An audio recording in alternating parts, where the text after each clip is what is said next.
Hello everybody. I wanted to bring you a video about freezing your fresh herbs or any fresh food or plant material. I had seen a couple of videos on different freezing of your herbs, and I'd gotten several messages. Well, should I do this? Is this a good method?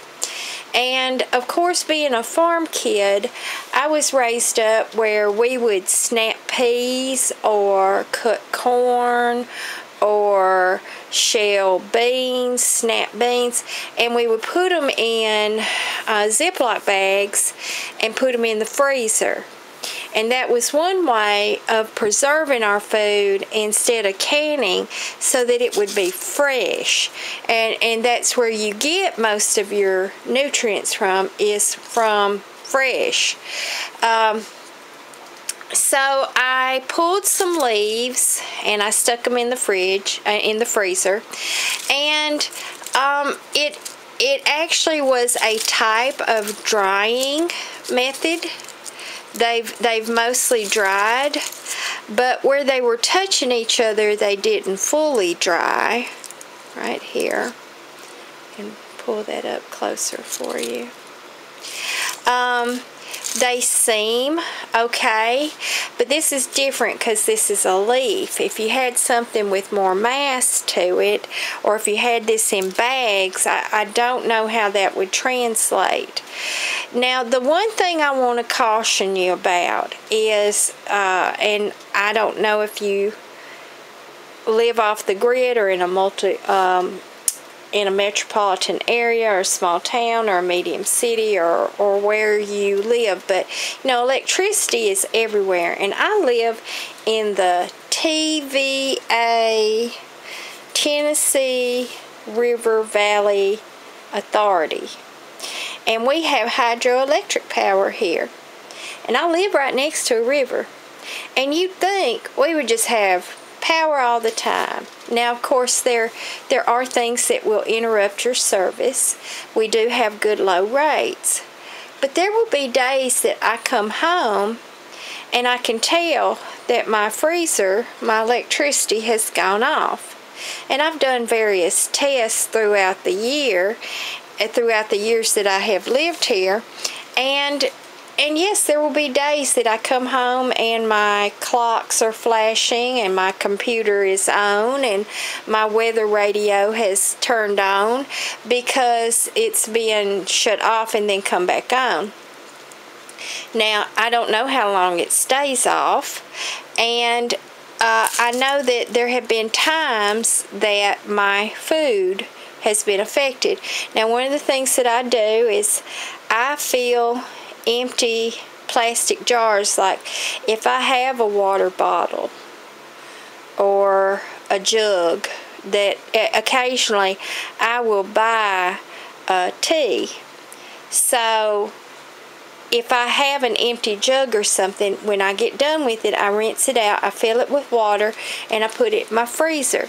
Now what that does is it not only freezes and makes an ice block, so that then insulates that freezer to be colder and hold cold longer, but then if there was ever any kind of catastrophe where electricity went out, I would have potable water in that freezer. So I do that as a means to help my freezer because of my electricity going out so much. So I'm not a fan of freezing foods. If you can't eat it fresh, dry it. I have this big container right here of dried mullein.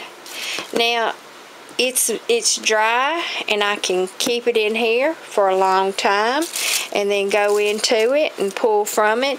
And then when they're real good and dry, I put them in these mason jars, and y'all know I put the coffee filter over the top and screw the ring on, and that keeps my herbs dry and it is a way of preserving, is to dry it.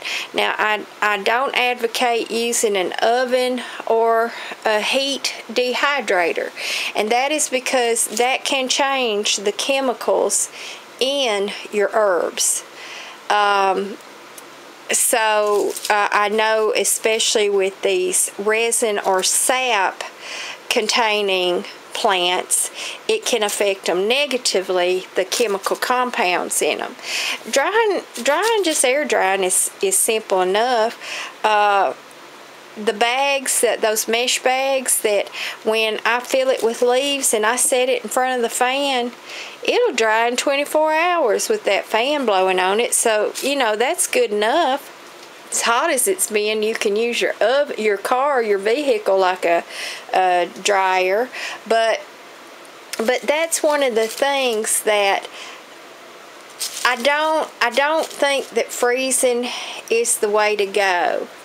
Because even if you were to, I don't know, like put it in the decoction and then pour that in a bag and then freeze that, I don't know how that would change the molecular structure of the chemicals that we want to benefit from.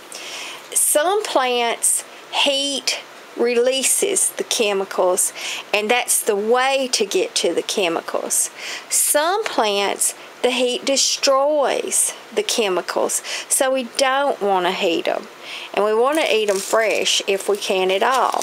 So there's you a couple of things to think of about whether you in particular want to go with freezing, or if you want to go with the tincturing process, or if you want to dry your herbs.